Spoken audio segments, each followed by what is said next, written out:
que o teu servo ouve. Eu quero ouvir a tua voz, em nome de Jesus. Que eu seja um cano nesta noite, para o louvor da tua glória. Você pode celebrar Deus com suas palmas, aleluia.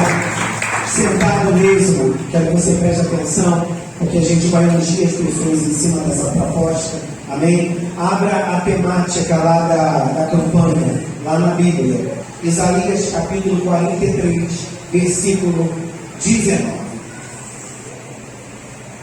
Amém? Eu vou ser rápido, tá, gente? Oh, meu Deus! Isaías 43, versículo 19. Eis que faço uma coisa nova, agora sairá luz, porventura não a percebeis? Eis que porei um caminho no deserto e rios no meio. Eu quero dar um tema para essa mensagem. Há um preparo antes da chegada do novo. Diga comigo, há um preparo antes da chegada do novo. Amém. Esse tema, ele não está preso apenas no versículo de número 49. Amém? Ele está atrelado a todo o texto de Isaías, capítulo 43. E eu te convido a permanecer com a Bíblia aberta para você entender, amém, a análise que eu vou fazer. Nós sabemos que o livro do profeta Isaías é um livro que fala sobre dois períodos muito importantes na história do povo de Deus.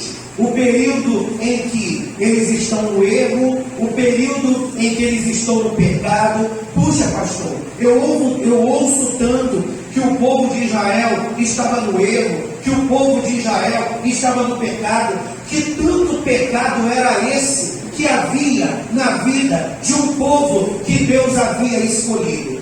Quando a gente lê o Deuteronômio, ou melhor, quando a gente lê o Pentateuco, os escritores, ou melhor, o escritor que é Moisés, ele deixa bem claro que o povo hebreu era um povo de dura cerviz. Então qual era o maior problema que assolava os hebreus, o povo de Israel? Eles eram de dura cerviz, ou seja, eles eram de duro coração. Então tão logo eles eram demasiadamente resistentes ao que Deus tinha para a vida deles. Então era muito comum eles preferirem aquilo que eles consideravam ser melhor para eles do que preferir aquilo que Deus dizia. É isso que eu quero para vocês. Então é mais ou menos assim. Deus dizia para eles: eu quero isso para vocês.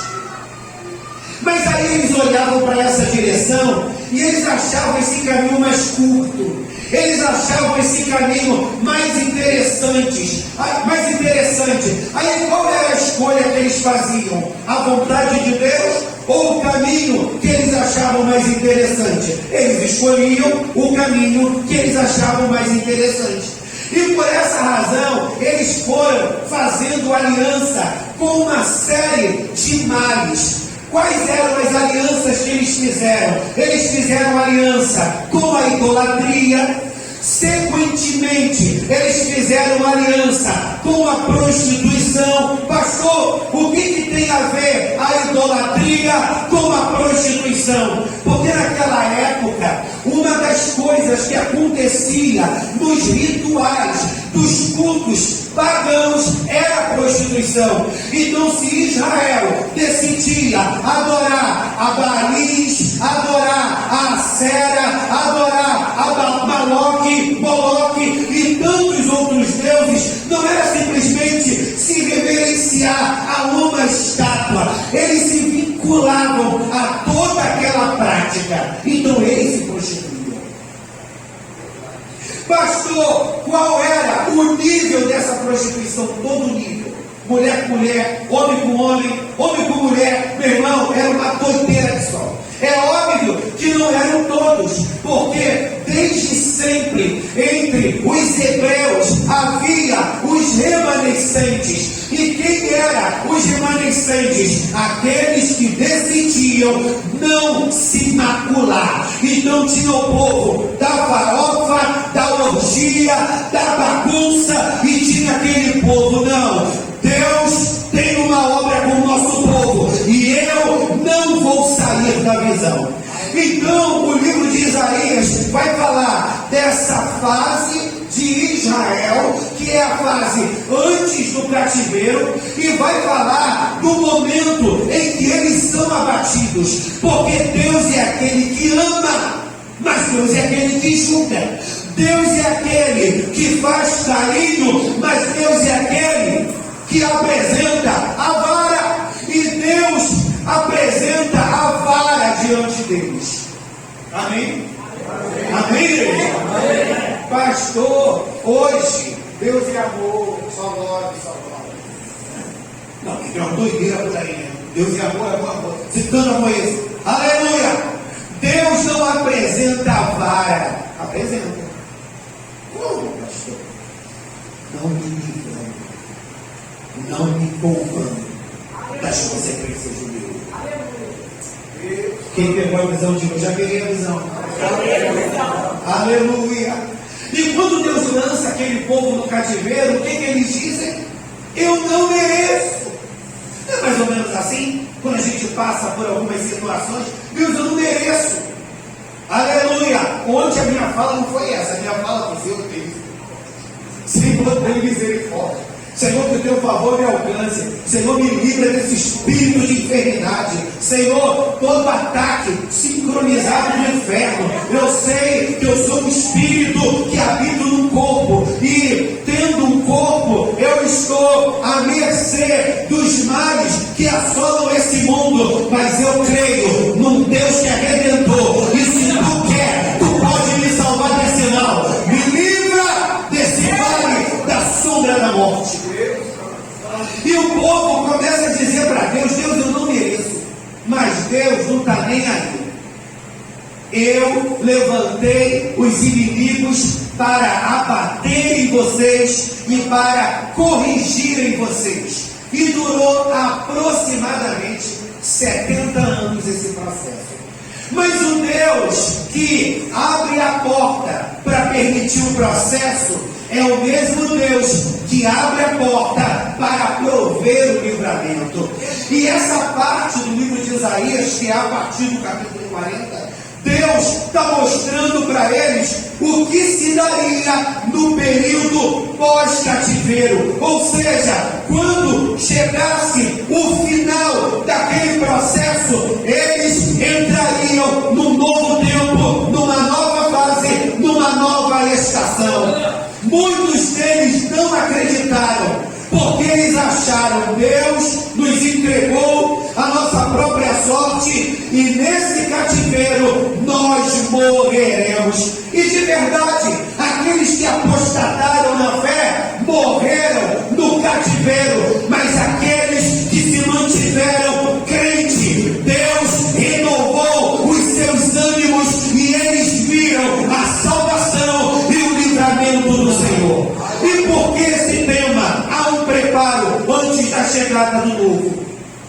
Porque não adiantava nada Deus permitir que eles fossem para o cativeiro. Lá eles aprenderam que só Jeová é Deus. Eles aprenderam que prostituição é pecado, e eles saíram de lá abominando a idolatria e a prostituição. Aí Deus fala para eles: eu vou lançar vocês num novo tempo. Gente, como é que você fica internado no hospital, em coma, com o pé na cova, e do nada você acorda? Tem como você voltar à vida que você tinha antes, da noite para o dia? Não. Tem um processo de recuperação, tem um processo de preparo, tem um processo de reabilitação. Então, ou seja, eles passaram pela moenda, saíram da moenda quebradinho, e agora Deus precisava prepará-los para que eles pudessem entrar numa nova estação. Deus é aquele que, quando tem algo muito inédito, muito sobrenatural, muito magnânimo para acontecer na nossa vida, Ele nos fala disso e Ele vai nos preparando para que quando chegar nessa instância, nesse tempo, a gente não desperdice o que Deus tem para a gente saiba aproveitar cada segundo, cada minuto, cada hora, cada dia, cada ano. Deus está te preparando para essa nova estação, não para você jogar fora oportunidades e desperdiçar coisas boas que Deus te apresentará, mas Deus está te preparando para que diante de todas as novidades você não jogue nenhuma delas fora, mas você saiba usufruir. A gente fala muito de Maria, né? Que Maria foi aquela que recebeu a voz, recebeu a palavra do anjo e creu, entrou na onda. Mas o anjo magno, ele só se apresentou para Maria. Então, por mais que fosse absurdo a palavra que o anjo disse para Maria, porque qual foi a palavra que o anjo disse para Maria? Bonitona, tu vai engravidar. E ela falou, como? Eu estou às vésperas do casamento, ainda nem curti a vida como ela é. Aleluia, não sei como é que eu mando. Como é que eu vou ser grávida? Aí o anjo disse, é obra do Espírito Santo. Aí ela não ficou, vão falar de mim, porque se eu estou às portas do casamento e eu apareço com um barrigão, vão achar que eu curti a vida antes do tempo. Meu irmão, Maria não se preocupou, porque a palavra do anjo foi tão impactante que a palavra do anjo contagiou Maria e ela decidiu crer na palavra do anjo. Só que José viu o anjo? Não. O anjo falou com José da mesma maneira que falou com Maria? Não. A gente prega muito sobre Maria, mas irmãos, José foi um parceiro de excelência. José foi um parceiro de excelência e um homem de visão, porque a noiva dele chega para ele e diz, neguinho, tenho algo absurdo, inédito para te contar. Estou grávida. José Machão, você tem coragem de dizer que me colocou um chifre com essa tranquilidade toda? Você tem coragem de dizer que você me colocou um chifre com essa tranquilidade toda? Aí Maria, louvado, você mandou falando, né? Aleluia, aí Maria, não,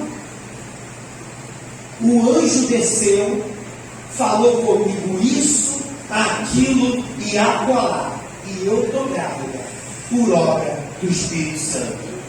O que José poderia ter feito? Se fosse alguns bombons no dia de hoje, a começar por mim, o cara botou fora. Eu não vou carregar essa fama de chifrudo mesmo. Eu não vou carregar essa fama de boi mesmo. Mas você percebe que José, ele teve uma visão para enxergar para frente. Por que a gente se precipita e mete os pés pelas mãos? Porque a gente enxerga só aqui agora. Estou estressado, não aguento mais, não dá para mim. Então a gente joga tudo para os ares. José é a figura de um homem que não olhou para o aqui agora, ele olhou lá na frente. E quando ele olhou lá na frente, ele entendeu que aquilo era a obra de Deus e de que Maria era alguém que tinha sido agraciada para viver uma das obras mais maravilhosas que uma mulher poderia ter vivido. Que meu irmão, você mulher que engravidou, meu filho tem talento. Olha como meu filho é bonito. Olha como é que minha filha é interessante. Mas meu irmão, Maria, ela ficou grávida do Salvador. Ela ficou grávida do Salvador. É muita onda. Então você percebe que José foi alguém que se permitiu ser preparado. Então vamos voltar para o tema. Há um preparo antes da chegada do novo. Então diga para a pessoa que está do teu lado: Deus está te preparando para a chegada do novo. Amém? Legal. Deus está te preparando. Mas me preparando como, pastor? Vamos saber. Abra sua Bíblia em Isaías 43, no versículo 1 ao 4. Abre a Bíblia. Louvado seja Deus. Ficou olhando só para mim, não precisa me deixando tímido.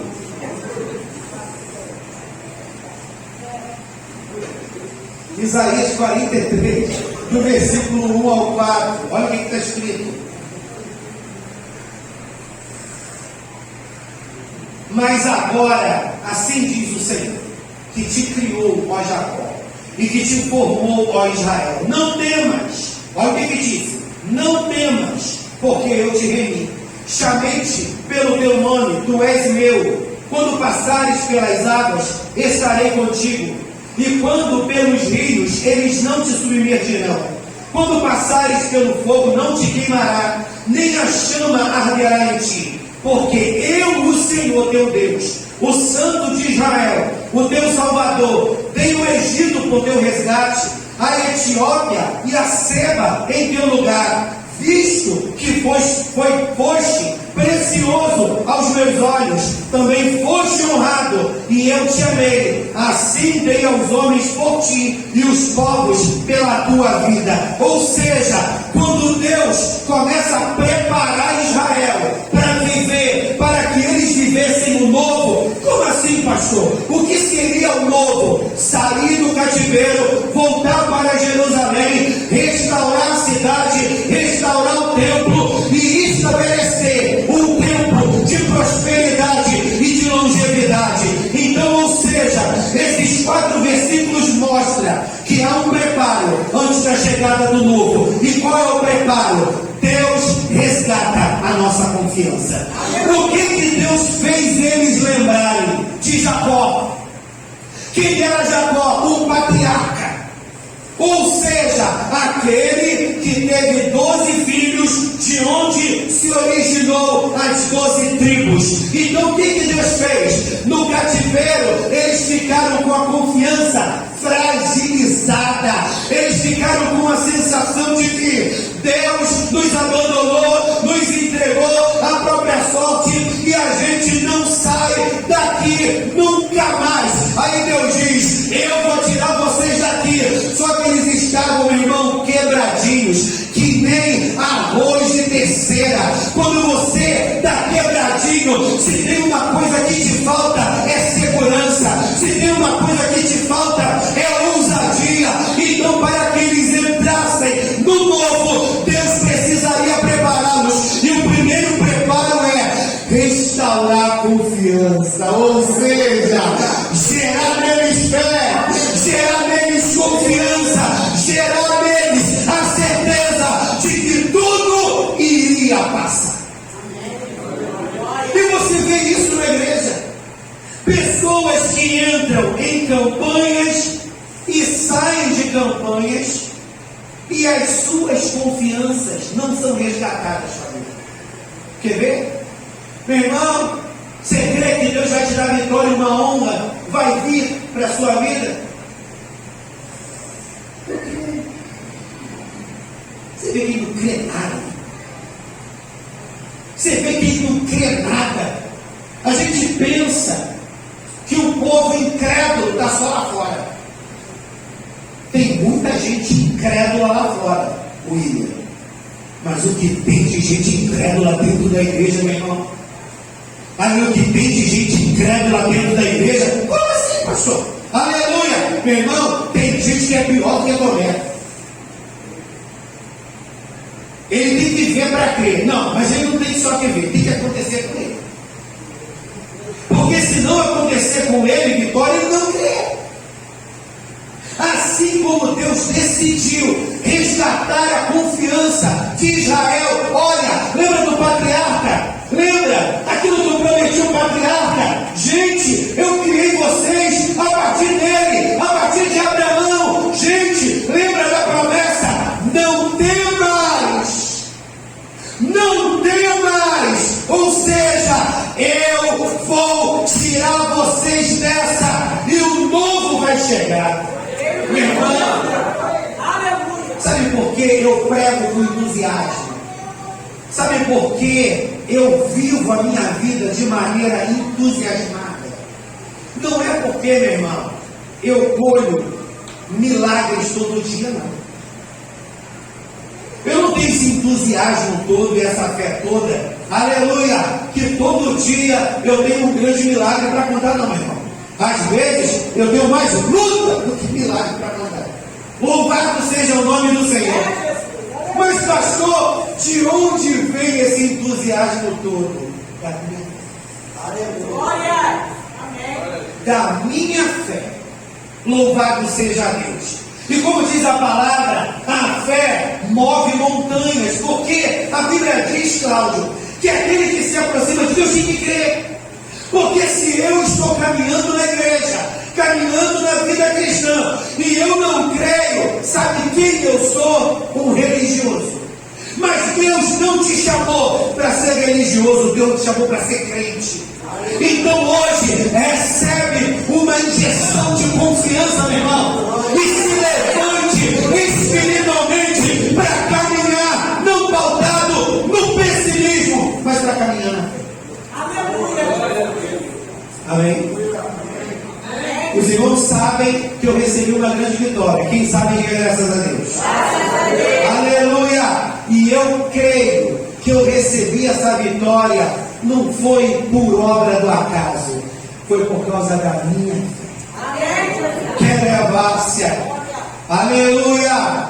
Você entra num consórcio aonde tem quase 1000 pessoas. E no 32º mês, a tua cota é contemplada. Quem faz isso? Deus. Quem faz isso? Deus. Deus é aquele que restaura a nossa confiança. Segundo ponto, bendito seja Deus. Do versículo 5 ao 6, vai bater com a palavra do nosso jovem Lohan. Bendito seja Deus. Eu fiquei muito feliz. A gente começou um curso de obreiros aqui na igreja. E eu deixei aberto para obreiro participar, diácono participar e para gente interessada. Gente interessada é qualquer pessoa que vislumbra o futuro. E quem está coordenando essa questão de cadastro das pessoas é a Lívia, o Flávio e o pastor Marcos. Então eu não sabia quem eram as pessoas que estavam. Louvado seja Deus. Sabia que tinha 1000 outras, né? Aleluia, mas não de todo mundo. Quando eu entro para dar a primeira aula, aqui eu vejo 2 adolescentes. Aleluia. E o jovem Jarderson e o jovem Lucas lá de Jardim Paraíso. 2 novos convertidos lá de Jardim Paraíso. Meu irmão, essas ovelhas têm o DNA do pastor. Aleluia! Porque quando Deus falou para mim que tinha um chamado pastoral na minha vida, sabe o que eu fui fazer? Crochê. Eu fui ver, vale a pena ver de novo. Eu fui procurar um seminário teológico. Aleluia! Para fazer. Ou seja, pensando no futuro. Ah, pastor, eu não tive essa ideia brilhante porque eu não tinha dinheiro. Meu irmão, isso é causeira. Louvado seja Deus. Aqui na igreja, ninguém é impedido de participar de nada por falta de dinheiro. Porque a nossa igreja é uma igreja socorrista.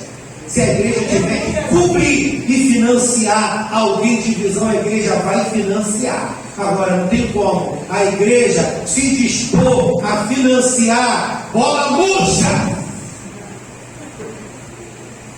Que bola murcha, meu irmão? Não serve. Eu não jogo bola, hein? Louvado seja Deus. Mas eu pressuponho que não tem como jogar bola com bola murcha. Meu irmão, a bola tem que estar cheia. E cheia fala de ter confiança. Vamos para o segundo ponto. Aí eu falei com o Lohan domingo, se prepare, guerreiro. Aleluia. Vou te dar uma oportunidade para você trazer uma palavra, uma breve saudação, para já ir aprendendo. Louvado seja o Senhor. Amém, pastor? Seguiu o desafio. Amém. E raro com bom sentido, né, menino? Amém? Que é jovem. Abra sua Bíblia, versículo 5 ao 6. Vamos acelerar um pouquinho. Olha o que diz. Não temas, pois, porque estou contigo. Trarei a tua descendência desde o Oriente e te ajuntarei desde o Ocidente. Tirei ao norte, e ao sul, não retenes. Trazei meus filhos de longe e minhas filhas das extremidades da terra. Ou seja, qual é o segundo passo do preparo para o novo chegar? Deus traz para perto pessoas que vão agregar nesta nova fase da sua vida. Deus traz para perto pessoas que vão agregar nesta nova fase da sua vida. Como o povo foi levado para o cativeiro, eles foram levados em 3 fases. Quer levar-se?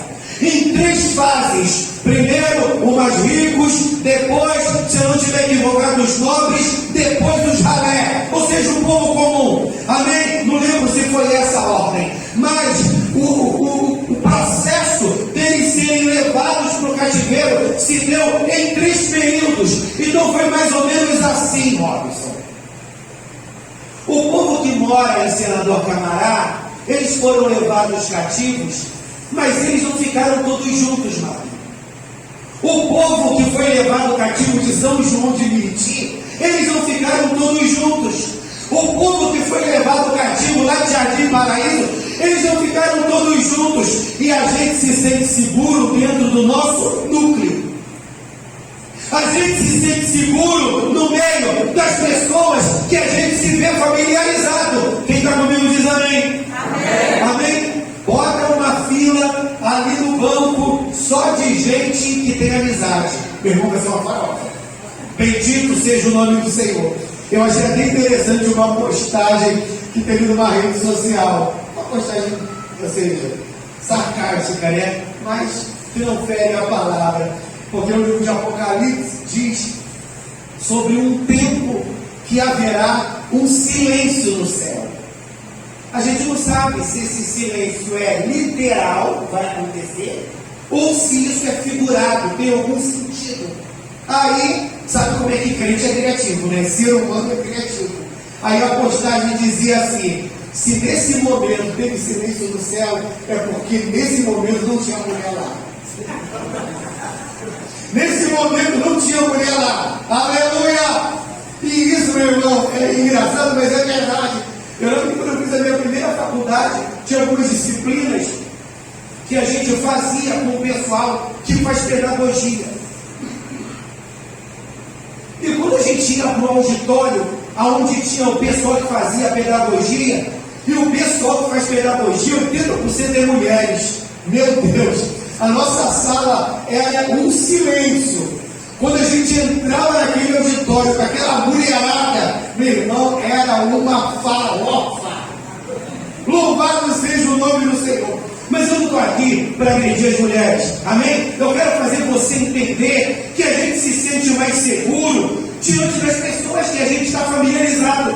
E o que o versículo 5, o versículo 6 diz? Que Deus, antes de levá-los a sair do cativeiro, Deus iria unir todo o povo que havia se dispersado. Deus iria trazer para perto todo o povo que havia se distanciado. Era como se Deus estivesse realizando um ambiente favorável para que aquele povo viesse a alavancar a um preparo antes da chegada do novo. Primeiro, Deus resgata a nossa confiança. Segundo, Deus traz para perto pessoas que vão agregar nessa nova fase. Bota uma coisa na tua cabeça: Deus não une pessoas, Deus une propósitos. Se essa amizade rolou, Deus tem algo nisso. Se você está aqui, Deus tem algo nisso. Deus não faz nada aleatoriamente. Pastor, eu não estou entendendo. Peça a Deus, para Deus te dar visão, porque Deus está colocando pessoas no teu caminho para agregar nessa nova fase da tua vida. Recebe aí o cumprimento desse varão. Você consegue mensurar Davi escapando da revolta de Saul sem a amizade de Jonatas? Impossível. Você consegue ver Davi triunfando triunfando sobre alguns inimigos, se ele não conhecesse aqueles camaradas da caverna de Adulão e eles fizessem uma aliança? Você consegue mensurar Noemi vivendo uma exaltação? Porque Noemi disse: não me chame mais de Noemi, meu nome agora é Mara, porque perdi meu filho, perdi meu marido e eu estou na miséria. Aí Deus coloca no caminho dela uma jovem chamada Ruth, que disse para ela: o teu Deus é o meu Deus, o teu povo é o meu povo, para onde você for, eu irei com você. Lá na frente, o que Ruth foi para Noemi, um instrumento de bênção. Então Deus não une pessoas aleatoriamente, Deus une propósitos. Diga para a pessoa do outro lado: Deus traz para perto pessoas que vão agregar nessa nova fase. Amém? Agora a pergunta que eu quero te fazer é: você quer continuar no passado ou você quer transicionar para o futuro? Porque tem gente que agora vive de passado. 10 anos eu era assim, há 10 anos eu era assado, há 20 anos eu era temperado. Ai, quando eu tinha aquela juventude. Existem pessoas que adoram viver de passado. Pessoas que vivem de passado, a gente se história, a gente tem perspectiva de vida. Porque quando a gente tem perspectiva de vida, a gente olha para frente, quer levar. Não adianta olhar para frente, meu irmão, somente no sentido físico.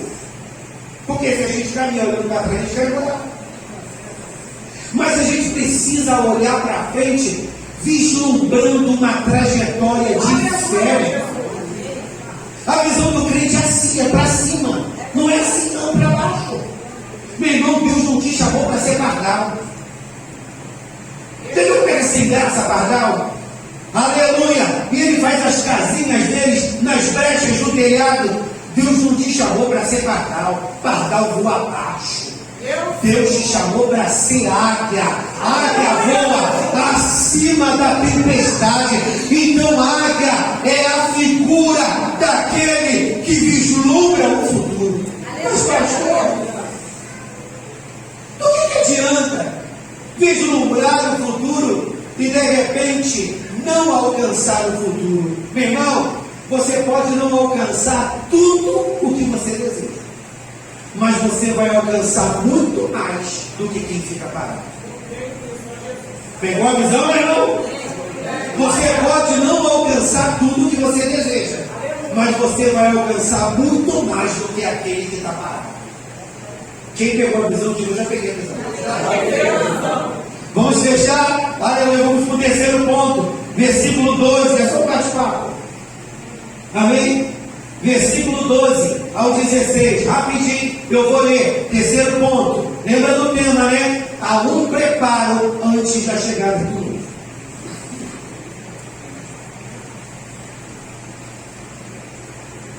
Eu anunciei e eu salvei, e eu o fiz ouvir, e Deus estranho não houve entre vós, pois vós sois as minhas testemunhas, diz o Senhor. Eu sou Deus. Ainda antes que houvesse dia, eu sou, e ninguém há que possa fazer escapar das minhas mãos. Agindo eu, quem impedirá? Assim diz o Senhor vosso Redentor, o Santo de Israel: por amor de vós enviei a Babilônia, e a todos fiz descer como fugitivo os caldeus, nos navios com que se vangloriavam. Eu sou o Senhor vosso Santo, o Criador de Israel, vosso Rei. Assim diz o Senhor, o que preparou no mar um caminho e nas águas impetuosas uma vereda. Há um preparo antes da chegada do novo. E diante desse preparo, sabe o que Deus faz? Terceiro ponto: Deus derruba o obstáculo que te impede de chegar no novo. Então vamos lá, olha, Deus primeiro nos enche de confiança. Depois, Deus agrega na nossa vida pessoas que vão nos encaminhar e vão facilitar a nossa chegada no novo. Legal. E depois, Deus derruba todos os obstáculos. Quando Deus falou através do profeta, Deus vai livrar vocês da Babilônia. Aí o povo disse: Senhor, a Babilônia é muito poderosa. Como poderemos escapar das mãos da Babilônia? Aí Deus diz: operando eu, quem impedirá? Da mesma maneira que eu levantei a Babilônia para fazer vocês passarem por tudo isso, eu vou abater a Babilônia e ela será tirada de diante de você. Meu irmão, existem obstáculos que eu não consigo transpor. Existem obstáculos que você não consegue transpor. Mas estes obstáculos, que não é da nossa alçada, Deus vai remover de diante de você. Esses obstáculos, Deus vai remover de diante de você. Uma vez uma pessoa chegou para mim e disse: puxa, eu tenho tanto desejo de romper e de prosperar espiritualmente, mas tem um obstáculo. Aí esse obstáculo era uma libertação. Tinha um cão que amarrava a vida dessa pessoa, e essa pessoa vivia aquela fase, né? Uma hora bem, outra hora caído. Uma hora bem e outra hora caído. E essa pessoa viveu essa fase de guerra e de conflito durante muito tempo. E essa pessoa uma vez me perguntou: puxa, será que Deus não está vendo que eu quero romper? Por que eu não rompo? Aí ele perguntou para mim assim: Henrique, o que você me sugere? Aí eu disse para ele, entre mil e uma outras coisas, eu disse para ele: persista.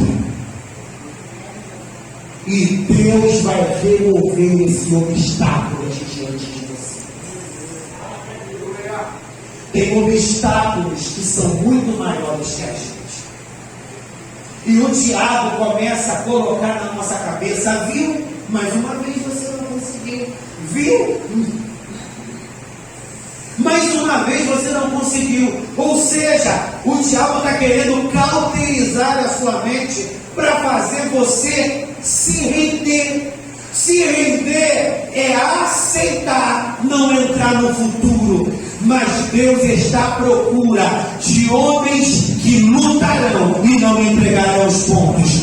Deus está à procura de mulheres que perseverarão e não entregarão os pontos. Deus está à procura de pessoas que só vão largar a mão do anjo depois que ele o abençoar. Porque não foi isso que Jacó fez? Eu não te deixo enquanto tu não me abençoar. Qual era o problema na vida de Jacó? A sua identidade precisava ser mudada, porque ele adorava uma treta, ao ponto dele ser chamado de enganador, usurpador. Então Jacó era a figura do 7-1. E ele entendeu que para ele entrar no futuro, ele precisava dessa mudança. Meu irmão, eu acredito que Deus está te preparando e me preparando para a chegada do novo. Deus já está resgatando a tua confiança. Deus já colocou pessoas para agregar nessa nova fase, para te encorajar. E agora é algo de fora, o íntimo. Você venceu esse obstáculo. Você só vai vencer esse obstáculo se você perseverar. A gente fala muito de perseverança, mas a perseverança não está associada apenas a vir à igreja. Perseverança está associada a seguir um protocolo. E qual é o protocolo do céu para a gente vencer obstáculos? Oração, jejum e palavra no ombro. Diga comigo: oração, jejum e palavra. A oração, ela te enche e amortece a tua carne. O jejum dá o chute de misericórdia para matar, e a palavra, ela te centraliza, porque a palavra, ela vai te mostrar o sim e o não, o que é e o que não é. Pastor, eu já fiz isso algumas vezes, faz de novo. Eu já fiz isso algumas vezes, faz de novo. Eu já fiz isso algumas vezes, faz de novo. Porque não existe nenhuma palavra na Bíblia: ore 100 vezes e não ore mais. Jejue 2 vezes e não jejue mais. Leia a Bíblia 10 vezes e não leia mais. Não. Sabe o que Deus disse para Josué? Medita nela dia e noite. Sabe o que Jesus disse para os discípulos? Tem cascas que só saem com jejum e oração. É intimidade. E o que Paulo fala da oração? Orar sem cessar. Só que a gente não tem esse apetite todo. Vai para o rodízio, ele sai de lá inchado, que nem aquele peixe. Se você cutucar nele, fica inchado. Como é que é o outro peixe? Baiacu, aleluia. Ele vai para o rodízio, ele sai de lá que nem um baiacu, come que nem um lobo. Bendito seja o nome do Senhor. Ele tem uma voracidade que dá medo, mas ele não tem essa voracidade toda para buscar.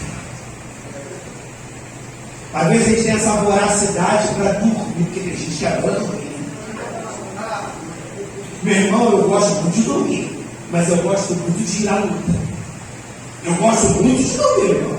Aleluia! Mas eu gosto muito de ir à luta. Então, o meu dormir não me impede de ir à luta. Louvado seja o nome do Senhor. Então, nós precisamos entender que a vida é feita de medidas. Quem já fez bolo aqui, diga glória a Deus. Quando você sai da medida, o bolo desanda. E a vida espiritual, Fabiano, também é feita de medidas. E às vezes a gente não tem essa medida quanto à nossa vida espiritual. Uma dosezinha de oração. Hoje eu estou de bem com a vida, uma dosona de palavra. Hoje eu estou revoltado, nem que a vaca tussa eu jejum.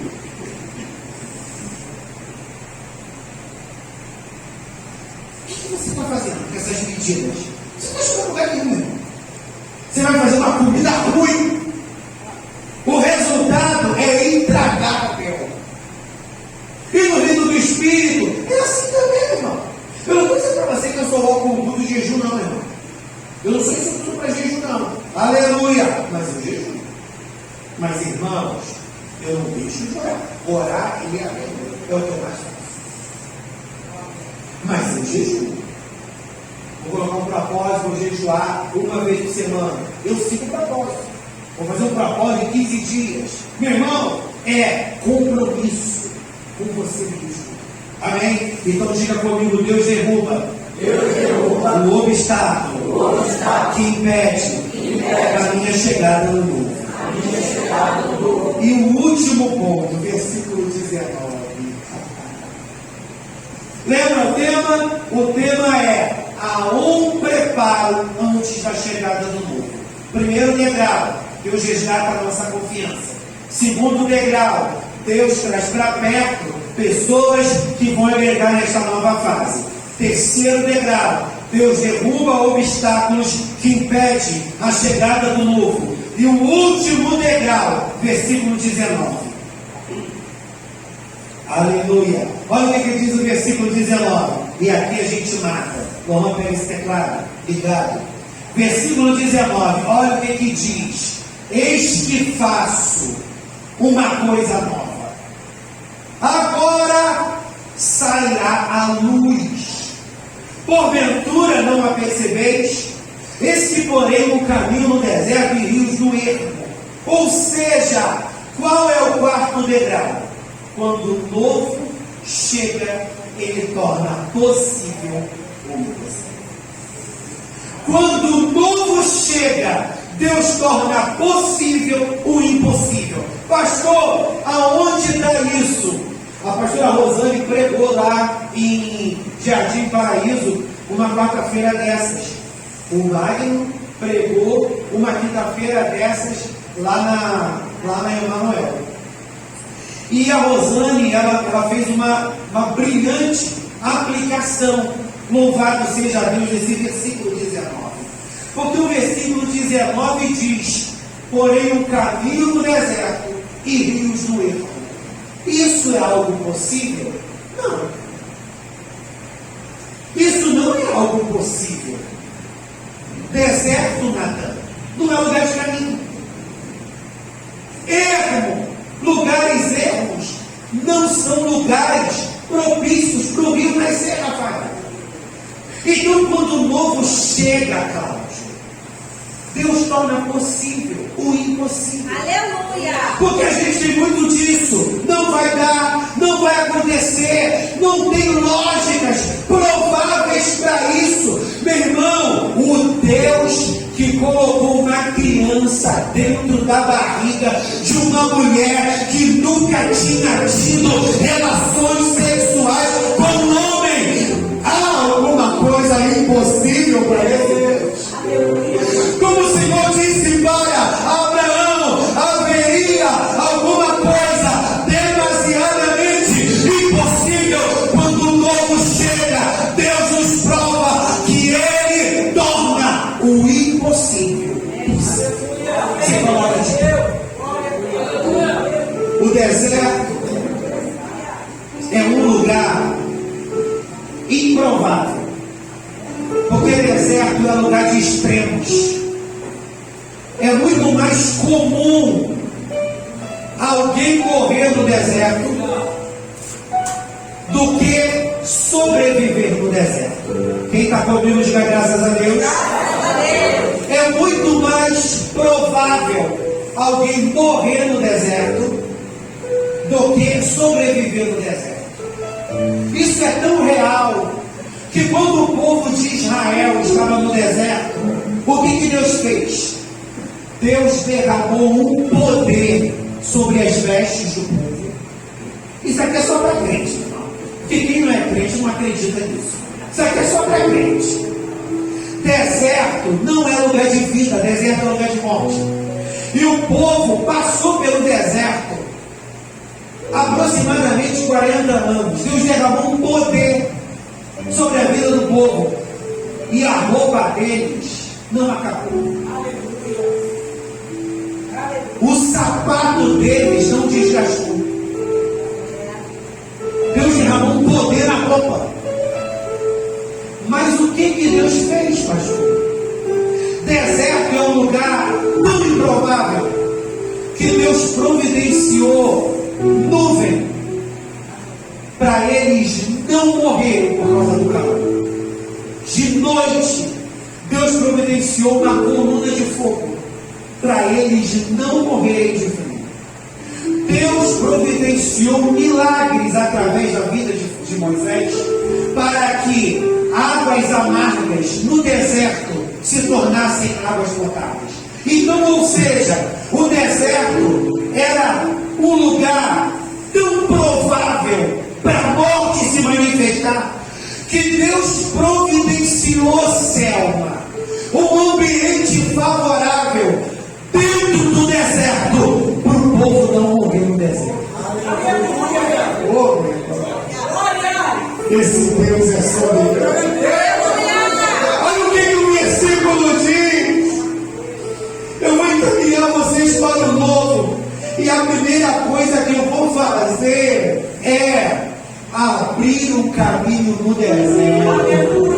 Deus estava realizando neles um resgate. Deus estava realizando neles um resgate para encher eles de confiança. Lembram do que eu fiz com vocês e por vocês no deserto? Eu sou o mesmo que vou fazer tudo de novo. Eu sou o mesmo que vou fazer tudo de novo.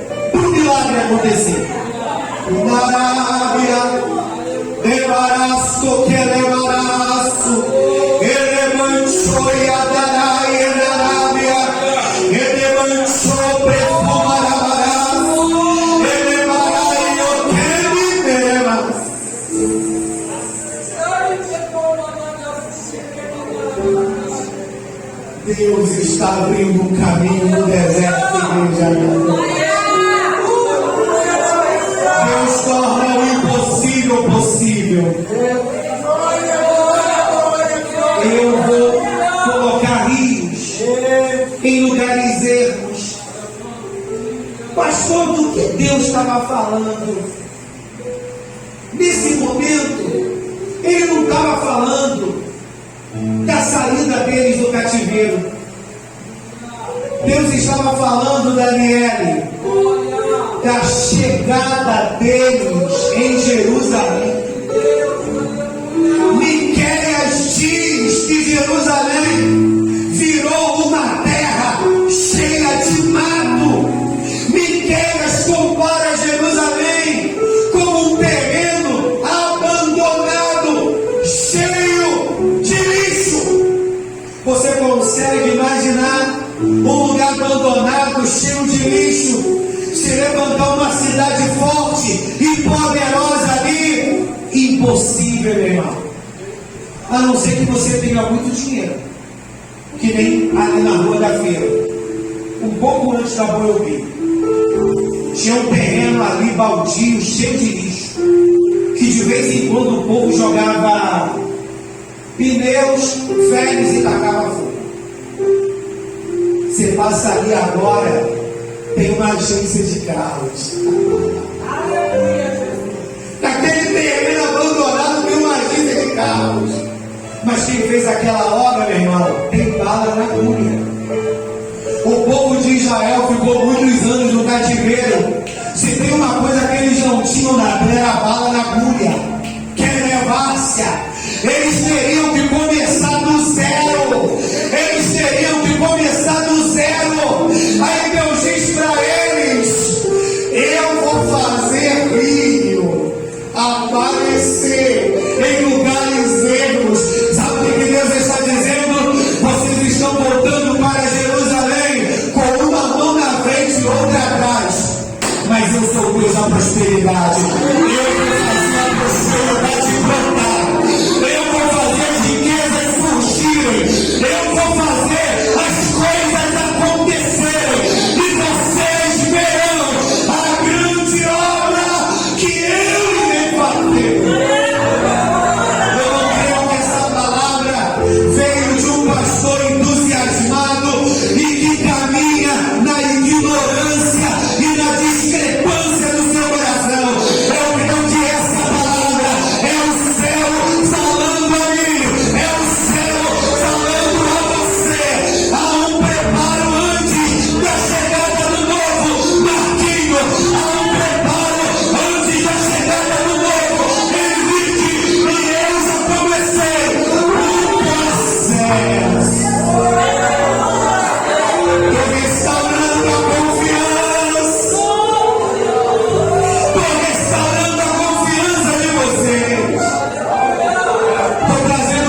preparei um caminho no deserto para proteger vocês da morte. Porque o que adianta você caminhar no deserto e morrer nele? Não. Eu preparo um caminho no deserto para te preservar a vida, para te preservar a esperança, para te preservar a fé, para você passar por esse portal espiritual e entrar nessa nova fase. E depois que você entrou, e agora? O que eu vou fazer? Se me faltam recursos, se me faltam isto, se me falta aquilo, se me falta colar, eu faço rios aparecerem em lugares ermos.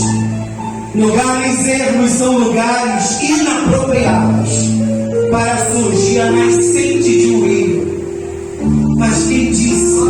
Assim diz o Senhor, que o nosso Deus precisa de um ambiente favorável. O nosso Deus precisa da nossa fé. Ele é o Deus que pegou 5 pães e 2 peixinhos e alimentou mais de 20.000 pessoas. O nosso Deus é um Deus que fez uma pedra jorrar água. O nosso Deus é um Deus que pegou uma água cheia de mosquito da dengue, água saloba, e tornou aquela água cristalina para seu povo beber. Deus do nada faz o que Ele quiser. Deus do nada faz o que Ele quiser. Que tu tem no bolso, talvez nada. O que você tem contigo, muito pouco. Mas você tem algo que é um diamante. Na Arábia, Corebarácia, uma das experiências que eu vivi de arrebatamento. Eu não conhecia a Bíblia como eu conheço hoje. Eu tive um arrebatamento de sentido no monte, testemunhado por outras pessoas. Eu recebi uma carga de poder e desmaiei. E quando eu desmaiei, eu me vi numa outra dimensão espiritual. Isso é um caso real. E eu estou contando uma parte, mas eu já contei outras partes.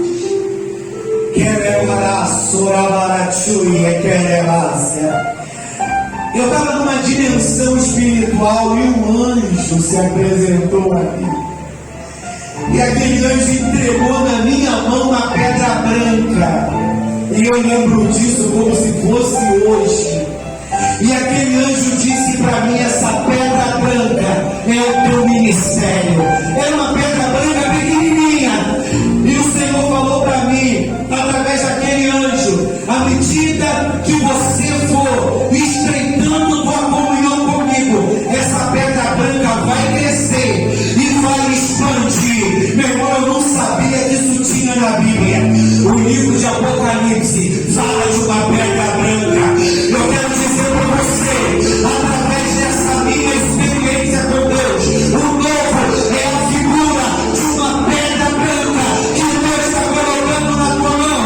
E essa pedra branca, ela não vai ficar estática do mesmo tamanho que ela te foi entregue. Essa pedra branca vai crescer. Olha a tua mão para receber essa pedra branca.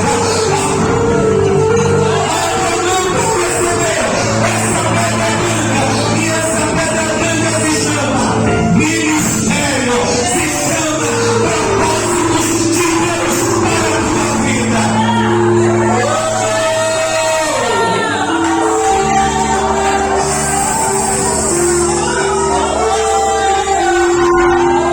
Nós vamos orar. Deus, tu está nos preparando para o novo, Senhor. Restaura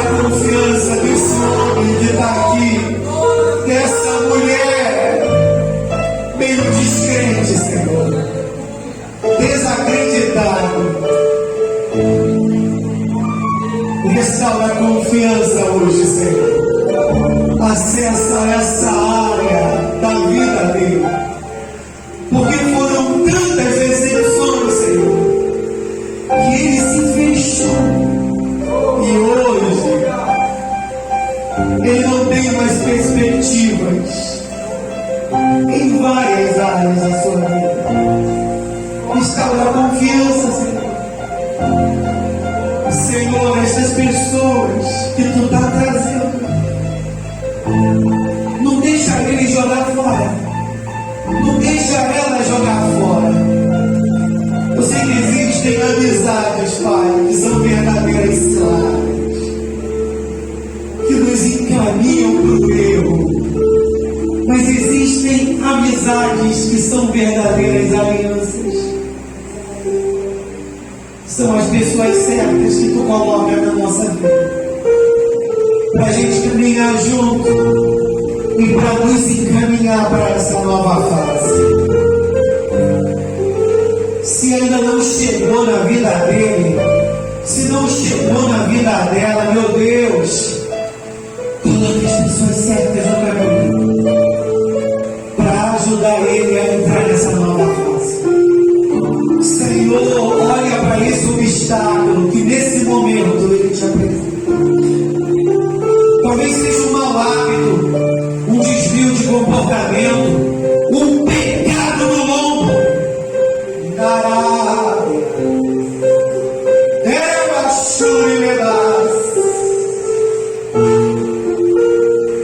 Deus que liberta, Deus que arranca com raiz e tudo esses vermes, como o Senhor disse para Ezequiel na parábola da panela.